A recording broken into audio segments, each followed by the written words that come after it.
దేవుని వాక్యంలోకి వెళ్దాం. హెబ్రీయులకు రాసిన పత్రిక 9వ అధ్యాయము 14వ వచనం. Hebrews 9 verse 14. हेब्रियों को लिखे सो पत्र 9वां अध्याय 14वां वचन.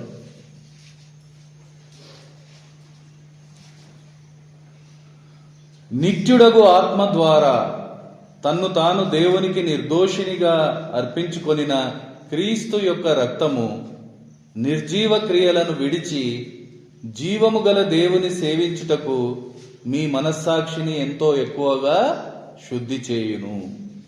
దేవుడు ఈ వాక్యమును దీవించునుగాక. ప్రియ సంగమా, ఈరోజు దేవుడు పౌలు గారితో హెబ్రీ సంఘమును ఉద్దేశించి రాయించిన మాట మనం చదువుకొని ఉన్నాం. దేవుడు ఈ మాటను మనకెందుకు వినిపిస్తూ ఉన్నారు, మన ముందు ఎందుకు ఉంచి ఉన్నారంటే ఇది మనలను కూడా ఉద్దేశించి ఆయన మాట్లాడుతూ ఉన్నారు. ఇది మనకు కూడా వర్తిస్తూ ఉంది. ముందుగా మనం చూస్తే నీ కోసం, నా కోసం, పాపులమైన మనందరి కోసం నిర్దోషిగా ఆయన ఆ కలువరి శిలువ మీద మరణించి తన రక్తాన్ని అర్పించి ఆ రక్తం ద్వారా మనకు పాప క్షమాపణ అనుగ్రహించి ఉన్నారు. దానిని బట్టి మనం ఈరోజు ఆయనకు స్తుతులు చెల్లించవలసిన వారమై ఉన్నాం.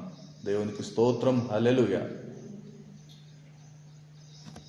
ఇది మన జీవితంలో ఎలా సంపూర్తి అవుతుంది అనే దాన్ని ఈరోజు మనము చూడడానికి ఇష్టపడదాం. 1 యోహాను 1:7, 1 John 1:7. पहला योहान का पत्रिका 1 अध्याय 7वां वचन. అయితే ఆయన వెలుగులో ఉన్న ప్రకారము మనమును వెలుగులో నడిచిన ఎడల మనము అన్యోన్య సహవాసము గలవారమై ఉందుము. అప్పుడు ఆయన కుమారుడైన యేసు రక్తము ప్రతి పాపము నుండి మనలను పవిత్రులుగా చేయును. ఇక్కడ మనం ఒక మాటను చూస్తూ ఉన్నాం. ఆ మాటను మనం అర్థం చేద్దాం. అదేంటి అంటే అన్యోన్య సహవాసం అనే ఒక మాట మనకి ఇక్కడ కనిపిస్తుంది. అన్యోన్య సహవాసం అంటే దేవునికి దగ్గరగా ఉండడం, ఆయనతో ఉండడం, ఆయనతో కలిసి ఉండడం. ఈరోజు ప్రతి ఆత్మీయ జీవితంలో ఉండవలసిన ఒక అనుభవం. ఎందుకనంటే ఆ అనుభవం ద్వారా మాత్రమే మన పాపాలను దేవుడు క్షమించి ఆయన రక్తం ద్వారా కడిగే ఒక పరిస్థితిని మనం ఈరోజు వాక్యం ద్వారా చూస్తూ ఉన్నాం. ఈరోజు అనేక ఆత్మీయ జీవితాలు ఈ అనుభవానికి ఇంకా దూరంగానే ఉంటున్నాయి. ఎందుకంటే వాక్యం చెబుతూ ఉన్నట్లు ఆయన వెలుగులో నడవలేకపోవడమే ప్రధానమైన కారణం. అలా నడిచినప్పుడే మనం ఆ అన్యోన్య సహవాసం కలవారమై ఉంటాము. అప్పుడు ఆయన రక్తం ద్వారా మన ప్రతి పాపము కడగబడి పవిత్రులుగా మారుతామని వాక్యం మనతో మాట్లాడుతూ ఉంది. మనం ఆయన వెలుగుకు ఎంత దగ్గరగా వస్తే అంతగా మన పాపాలు మనకు కనబడతాయి. ఇది చాలాసార్లు చెప్పుకున్నాం. ఒక లైట్ దగ్గరికి మనం ఎంత దగ్గరగా వస్తే మన మీద ఉన్న మరకలు అంత స్పష్టంగా మనకు కనబడతాయి. అలాగే దేవుడు వెలుగై ఉన్నారు. ఆ వెలుగు దగ్గరికి మనం ఎంత దగ్గరగా వస్తే మనలో ఉండే లోపాలు, మనలో ఉండే కొదువలు, మనలో ఉండే దోషాలు, పాపాలు ఇవన్నీ మనకు అంత స్పష్టంగా కనబడతాయి. ఈరోజు ఆయనకు దూరంగా ఉన్న ప్రతి ఒక్కరూ మేము మంచిగానే ఉన్నాము అని భావిస్తూ ఉన్నారు, భ్రమలో ఉంటూ ఉన్నారు. అందుకనే ఆయనకు దగ్గరగా రావాల్సిన అవసరాన్ని ఈరోజు వాక్యం మనకు గుర్తు చేస్తూ ఉంది. ఆయనతో అన్యోన్య సహవాసం కలవారిగా ఉండడానికి వాక్యం మనల్ని ప్రేరేపిస్తుంది. ఎందుకనంటే ఆయనకు దగ్గరగా వచ్చినప్పుడు మన పాపాలు మనకు కనబడతాయి. అప్పుడు మనం ఆ పాపాలను ఒప్పుకొని పశ్చాత్తాపంతో క్షమించమని వేడుకుంటాం. ఆయన కృప వలన క్షమాపణ పొందుకొని పవిత్రంగా మార్చబడతాం. ఇది ఒక రోజుకు సంబంధించింది కాదు. ఇది ఒక ఆత్మీయ జీవితంలో నిరంతరము జరగవలసిన ఒక ప్రక్రియ, అనుదినము చేయవలసిన ఒక పని. అప్పుడే మనము పవిత్రంగా ఆయన సన్నిధిని అనుభవించగలుగుతాం. ఆ అనుభవంతో ఆయనను ఆరాధన చేయగలుగుతాం. ఈరోజు ఆయనను ఆరాధించడానికి సిద్ధపడి ఆయన సన్నిధి చేరిన మనమందరం ఆ అనుభవంలోకి రావాల్సిన వారమై ఉన్నాం.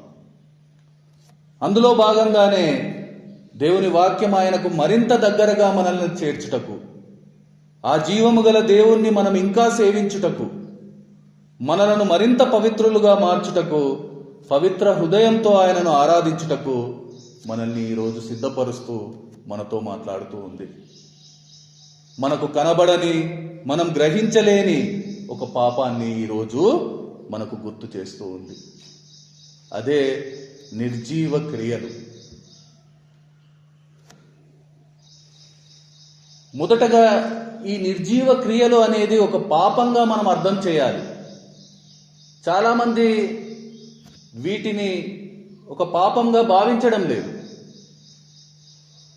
నిర్జీవ క్రియలు మన జీవితంలో ఉన్నాయంటే మనం అర్థం చేయాలి, ఇంకా మనము దేవునికి దూరంగానే ఉంటున్నాం, దేవునికి దగ్గరగా లేము.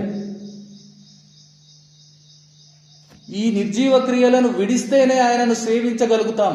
వాక్యం స్పష్టంగా చెబుతుంది. అలాంటి స్థితి పొందాలంటే ఆ పరిశుద్ధ రక్తంతో కడగబడవలసిన అవసరం ఈరోజు మనకుంది. ఈరోజు మనం అందరము ఈ విషయమై ప్రార్థన చేయవలసిన వారమై ఉన్నాం. ప్రార్థనలోకి వెళ్లే ముందు ఈ నిర్జీవ క్రియలను గురించి కొన్ని విషయాలను మనము అర్థం చేద్దాం. ఈరోజు దేవుడు మన క్రియల గురించి మాట్లాడుతూ ఉన్నారు. మనకు తెలుసు, క్రియలు రెండు రకాలు, ఒకటి మంచి, మరొకటి చెడ్డవి.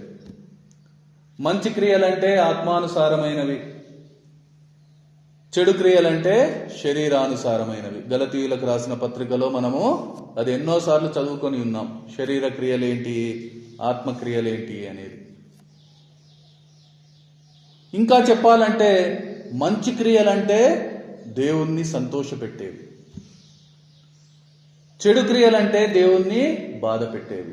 ఇది మనమందరము అర్థం చేసే ఒక భాషలో చెప్పుకోవాలంటే, మనం చేసే క్రియలు దేవునికి సంతోషకరంగా ఉంటే అవి మంచి క్రియలు, ఆయనను బాధ పెట్టేవిగా ఉంటే అవి చెడు క్రియలు, ఆయనకు నచ్చనివి ఉంటే అవి చెడు క్రియలు. ఇంతవరకైతే మనకు తెలుసు. కానీ ఈరోజు దేవుడు నిర్జీవ క్రియల గురించి మాట్లాడుతూ ఉన్నారు. వాటిని విడిచి దేవునికి మరింత దగ్గరగా రావడానికి నా మనసును మరింత శుద్ధి చేసుకోమని ఆయన వాక్యం ద్వారా మనతో మాట్లాడుతూ ఉన్నారు. ఎందుకంటే ఆ నిర్జీవ క్రియలను ఆయన మనలో చూస్తూ ఉన్నారు.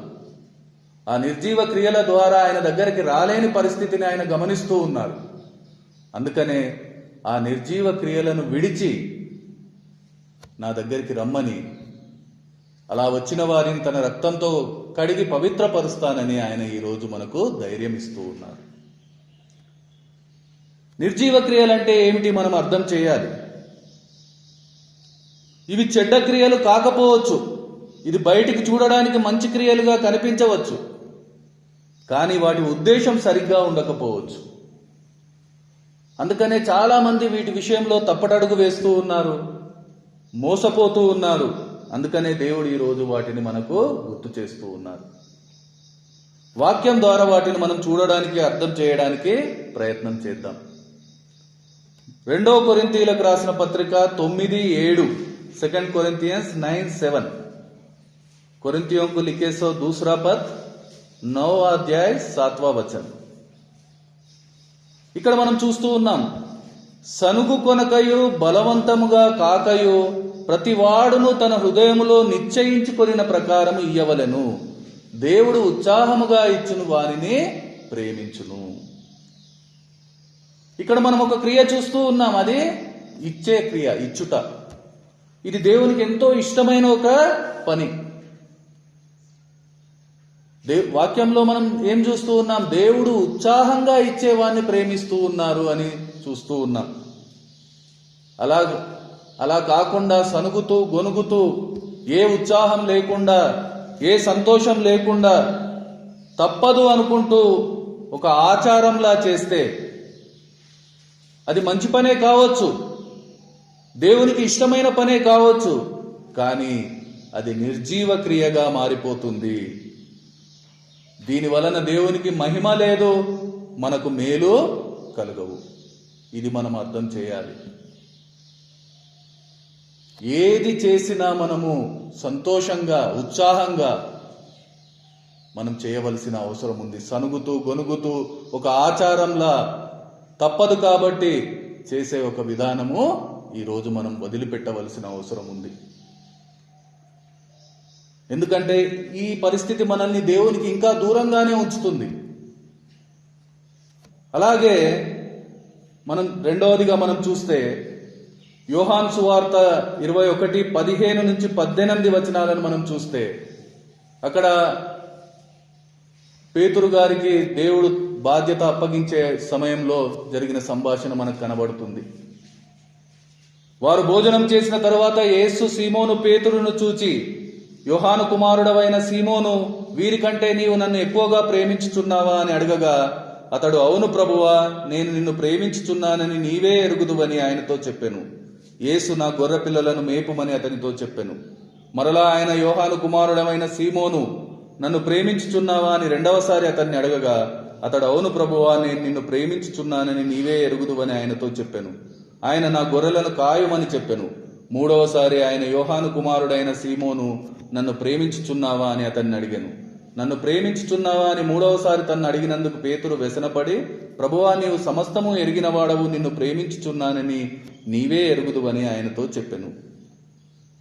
ఇక్కడ యేసు, నా గొర్రెలను మేపుము, నీవు యవనుడవై ఉండినప్పుడు నీ అంతటా నీవే నడుము కట్టుకొని నీకిష్టమైన చోటికి వెళ్ళుచుంటివి. నీవు ముసలివాడవైనప్పుడు నీ చేతులు నీవు చాచుదువు, వేరొకడు నీ నడుము కట్టి నీకిష్టము కాని చోటికి నిన్ను మోసుకొని పోవునని నీతో నిశ్చయముగా చెప్పుచున్నానని అతనితో చెప్పెను. ఇక్కడ మనం గమనిస్తే దేవుడు తన పనిని అప్పగిస్తూ ఆయన అడిగే ప్రశ్న ఏంటి అంటే, నీవు నిజంగా నన్ను ప్రేమిస్తూ ఉన్నావా? ఒక్కసారి కాదు, 3 సార్లు ఆయన అడిగినట్టుగా మనం చూస్తూ ఉన్నాం. దీని ద్వారా మనం అర్థం చేయాల్సింది ఏంటంటే, మనం చేసే పని దేవుణ్ణి ప్రేమిస్తూ, దేవుని పిల్లలను ప్రేమిస్తూ, ప్రేమతో చేయవలసిన అవసరం ఉంది. చాలామంది చేస్తారు పనులు, కానీ అందులో ఏ ప్రేమ కనిపించదు. దేవుడు తనకిష్టమైన పని ప్రేమతో చేయమని చెబుతూ ఉన్నారు. ఆ ప్రేమ లేకుండా చేసే పని అది నిర్జీవ క్రియని. ఇది మనము అర్థం చేయవలసిన అవసరం ఉంది. అలాగే రోమీయులకు రాసిన పత్రిక 12:11, रोमन्स 12:11, रोमियों को लिखे सो पत्र 12:11. ఆసక్తి విషయములో మాంద్యులు కాక ఆత్మ యందు తీవ్రత గలవారై ప్రభువును సేవించుడి. ఈ వాక్యం ద్వారా దేవుడు మనకేం గుర్తు చేస్తూ ఉన్నారంటే, చాలా మంది కొన్ని పనులు చేస్తూ ఉంటారు, కానీ లోపల నుంచి ఒక బలమైన కోరికతో, ఒక ప్రేరేపణతో చేయడం లేదు. ఏదో చేయాలి కాబట్టి చేయడం, దీన్నే మొక్కుబడిగా చేయడం అని అంటాం. ఈరోజు చాలా మంది ఇదే పద్ధతిలో ఉన్నారు. అది ప్రార్థన కావచ్చు, ఆరాధన కావచ్చు, వాక్యం చదవడం కావచ్చు, చివరకు ప్రైజ్ ది లార్డ్ చెప్పడం, హల్లెలూయా చెప్పడం కూడా. అన్నీ మొక్కుబడి, లోపల నుంచి ఏ ఫీలింగ్ లేదు, ఏ ఆసక్తి లేదు. ఇలా చేసే పని దేవుడు ఈరోజు నిర్జీవ క్రియగా చూపెడుతూ ఉన్నారు. అలాగే కొంతమంది కొన్ని పనులు చేస్తారు, కానీ ఏ విశ్వాసము ఉండదు వారికి, ఏ విశ్వాసము లేకుండా చేస్తారు. అదే రోమీలకు రాసిన పత్రికలో మనం చూస్తాం 14:22, రోమన్స్ 14:22, రోమియోं को लिखे सो पत्र 14:22. నీకున్న విశ్వాసము దేవుని ఎదుట నీ మట్టుకు నీవే ఉంచుకొనుము. తాను సమ్మతించిన విషయంలో తనకు తానే తీర్పు తీర్చుకొనని వాడు ధన్యుడు. మనం ఏదైనా పని చేస్తూ ఉన్నామంటే ముందు మనకు నమ్మకం ఉంటేనే కదా చూసేవాళ్ళు నమ్ముతారు దాన్ని. మనకే ఒప్పుదల లేదంటే, మనకే నమ్మకం లేదంటే మనం చేసే పనిలో మనకే అనుమానాలు, మనకే భయాలు ఉన్నాయంటే అది ఎంత మంచి పనైనా దాని వలన ఏ ఉపయోగము ఉండదు. అలాగే హెబ్రీయులకు రాసిన పత్రిక 11:29 మనం చూస్తే, విశ్వాసమును బట్టి వారు పొడి నేల మీద నడిచినట్టు ఎర్ర సముద్రంలో పడి నడిచిపోయిరి, ఐగుప్తీయులు అలాగు చేయజూచి మునిగిపోయిరి. ఇది ఎంతో మనము గ్రహించవలసిన, అర్థం చేయవలసిన ఒక పరిస్థితి. ఇది కూడా ఈరోజు సంఘాలలో మనకు కనిపిస్తూ ఉంది. ఇక్కడ మనం ఒక పరిస్థితిని చూస్తున్నాం. ఇది అనుకరణ, అంటే ఒకరిని చూసి ఒకరు చేసే ఒక పని. ఇది చాలా మందిలో మనం చూస్తూ ఉన్నాం. ఇజ్రాయేళ్లు విశ్వాసంతో నడిచారు. ఆ ఎర్ర సముద్రం పాయలుగా చీల్చబడినప్పుడు ఆ ఆరిన నేల మీద వాళ్ళు విశ్వాసంతో నడిచారు. ఐగుప్తీయులు వారిని అనుకరించారు. వారికి ఏ విశ్వాసం లేదు. ఏం జరిగింది? వాళ్ళు అనుకున్నారు వారు దాటారు కాబట్టి మేము కూడా దాటుతామని. ఏ విశ్వాసం లేకుండా ఒక ప్రయత్నం చేస్తున్నారు. ఏం జరిగింది? వాళ్ళు ఎర్ర సముద్రంలో మునిగిపోయారు, నశించిపోయారు. ఈరోజు కూడా ఒకరిని అనుకరిస్తూ చేసే పనులన్నీ నిర్జీవ క్రియలే. విశ్వాసం లేకుండా, నమ్మకం లేకుండా, మన మనసులో లేకుండా ఒకరు చేస్తున్నారు కాబట్టి మనం చేద్దామనే ఒక అనుకరణ. అది మంచిదే కావచ్చు, కానీ అది నిర్జీవ క్రియగా ఈరోజు మనం అర్థం చేద్దాం. అది ప్రార్థన కావచ్చు, పరిచర్య కావచ్చు, దేవుని కోసం చేసే ఏ పనైనా కావచ్చు. ఇది మనము అర్థం చేయవలసిన వారమై ఉన్నాం. ఇంకా కొన్ని పనులు మనం చూస్తాం. ఇతరుల మెప్పు కోసం, ఘనత కోసం, లేదంటే ఏదో ఒక ప్రయోజనం ఆశించి చేసే పరిస్థితి. లూకా 16:15 మనం చూస్తాం ప్రభు యేసు చెప్పిన మాటలు. ఆయన, మీరు మనుషుల ఎదుట నీతిమంతులని అనిపించుకుని వారు గాని దేవుడు మీ హృదయములను ఎరుగును. మనుషులలో ఘనముగా ఎంచబడినది దేవుని దృష్టికి అసహ్యము. దేవుని దృష్టిలో ఇలాంటివన్నీ అసహ్యమైనవిగా ఎంచబడుతున్నాయి. మనుషుల మెప్పు కోసం చేసే పనులు, మన గొప్ప కోసం చేసే పనులు, మనల్ని మనం మంచిగా చూపించుకునే దానికి చేసే ప్రయత్నాలు, పనులు, ఇవన్నీ దేవుని దృష్టిలో అసహ్యంగా కనబడుతూ ఉన్నాయని వాక్యం చెబుతూ ఉంది. ఆ జీవాధిపతి అయిన దేవునికి అసహ్యమైన క్రియ, అది నిర్జీవ క్రియ కాక ఇంకా మరొకటి ఏమవుతుంది? ఒకసారి ఆలోచన చేయవలసిన వారమై ఉన్నాం సంగమా. ఇంకొక పరిస్థితి మనం చూస్తాం. కొందరు కొన్ని పనులు చేస్తారు, అది ఇంకెవరి కోసమో దేవుని కోసమో కాదు, కానీ తమ మనస్సాక్షిని సంతృప్తి చేసుకోవడానికి, లేదంటే తమను తాము సమర్థించుకోవడానికి చేస్తూ ఉంటారు. ఇవి కూడా నిర్జీవ క్రియలే. అవి ఎంతటి పనులైనా అవన్నీ నిర్జీవమైనవే. ఇంకా కొన్ని పనులు మనకు కనిపిస్తాయి. వాళ్ళకి అది చేయాలని ఉండదు, కానీ చేయకుంటే ఏమవుతుందో అనే ఒక భయం, లేకుంటే చూసేవాళ్ళు ఏమనుకుంటారో అనే ఒక భయం, తీర్పుకు భయపడి చేసే పనులు, ఇవి కూడా నిర్జీవ క్రియలే. మీరు నన్ను ప్రేమించిన ఎడల నా ఆజ్ఞలను గైకొందురు అని దేవుడు చెబుతూ ఉన్నాడు. అంతేగాని నా తీర్పుకు భయపడి చేస్తారని చెప్పడం లేదు. ఈరోజు నువ్వు దేవుణ్ణి ప్రేమించి పనులు చేస్తూ ఉన్నావా, లేకుంటే చేయకుంటే దేవుడు శిక్షిస్తాడనే భయంతో చేస్తూ ఉన్నావా? ఒక్కసారి మనము ఆలోచన చేయవలసిన అవసరం ఉంది.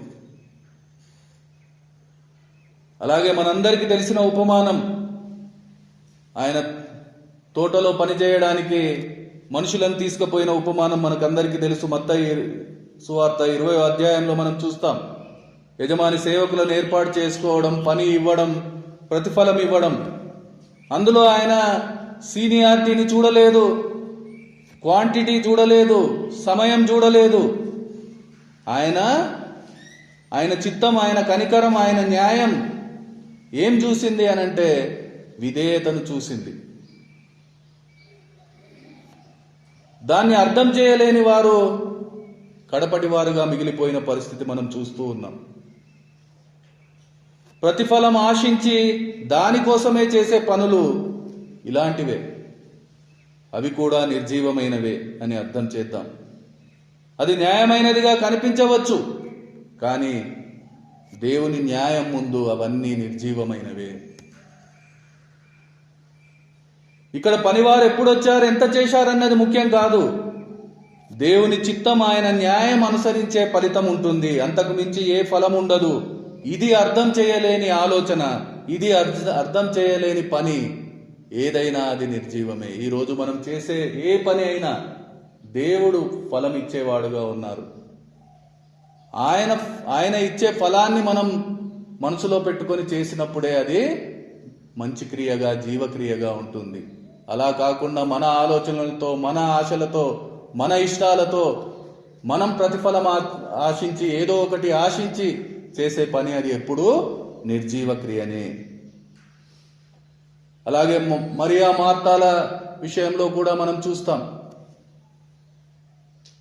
మార్తా నీవు అనేకమైన పనులను గురించి విచారం కలిగి తొందరపడుచున్నావు, కానీ అవసరమైనది ఒక్కటే, మరియా ఉత్తమమైన దానిని ఏర్పరచుకొనెను, అది ఆమె వద్ద నుండి తీసివేయబడదని దేవుడు చెప్పిన మాట ఎన్నోసార్లు విన్నాం. ఇక్కడ ఇద్దరు సహోదరులు వారి పనులను మనం చూస్తూ ఉన్నాం. అవసరమైన పని కాకుండా అనవసరమైన పనులు ఎన్నైనా అవి నిర్జీవమైనవి.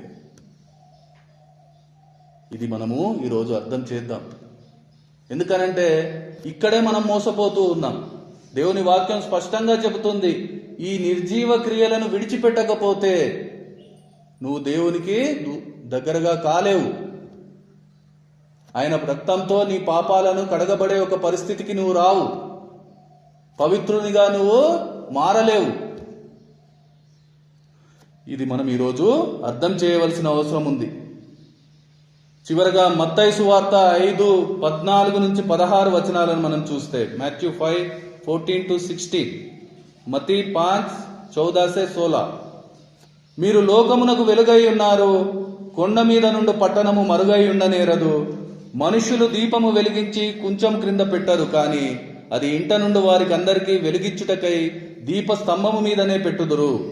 మనుషులు మీ సత్క్రియలను చూచి పరలోకమందున్న మీ తండ్రిని మహిమపరచునట్లు వారి ఎదుట మీ వెలుగు ప్రకాశింపనీయుడి. దేవునికి మహిమకరమైన నీ సాక్ష్యపు వెలుగు ఈ లోకానికి దారి చూపకుండా, ఈ లోకానికి వెలుగు ఇవ్వకుండా, నీ దేవుణ్ణి వాళ్ళకు చూపించకుండా, నీ దేవునికి మహిమ కలిగించకుండా నువ్వు చేసే ఏ పనైనా, అది నీ సాక్ష్యమైనా, అది ఎంత మంచిదైనా, ఎంత పెద్దదైనా, ఈ లోకరీతిగా ఎంత గొప్పదైనా, అది అంత నిర్జీవమే. ఇది అర్థం చేద్దాం సంగమా.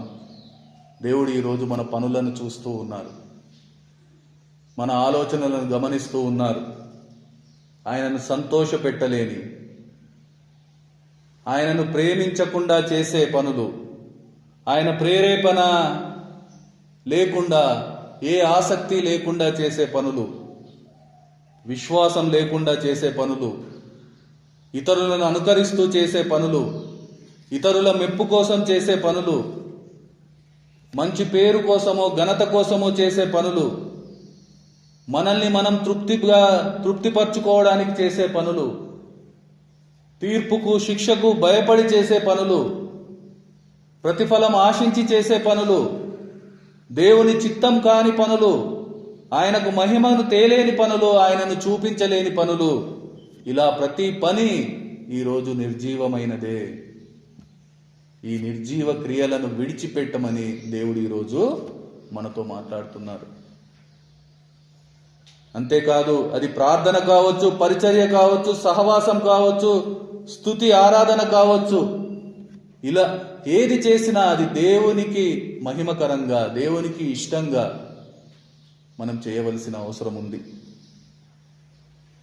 అలాంటి నిర్జీవ క్రియలను విడిచి జీవము గల దేవుణ్ణి సేవించుటకు మీ మనస్సాక్షిని మరెంతో శుద్ధి చేసుకోవలసిన అవసరాన్ని దేవుడు ఈరోజు మన ముందు ఉంచి ఉన్నారు. అందుకనే నిత్యుడగు ఆత్మ ద్వారా తన్ను తాను దేవునికి నిర్దోషినిగా అర్పించుకొనిన క్రీస్తు యొక్క రక్తము నిర్జీవ క్రియలను విడిచి జీవము గల దేవుణ్ణి సేవించుటకు మీ మనస్సాక్షిని ఎంతో ఎక్కువగా శుద్ధి చేయును అని మార్గాన్ని చూపిస్తూ ఉన్నారు.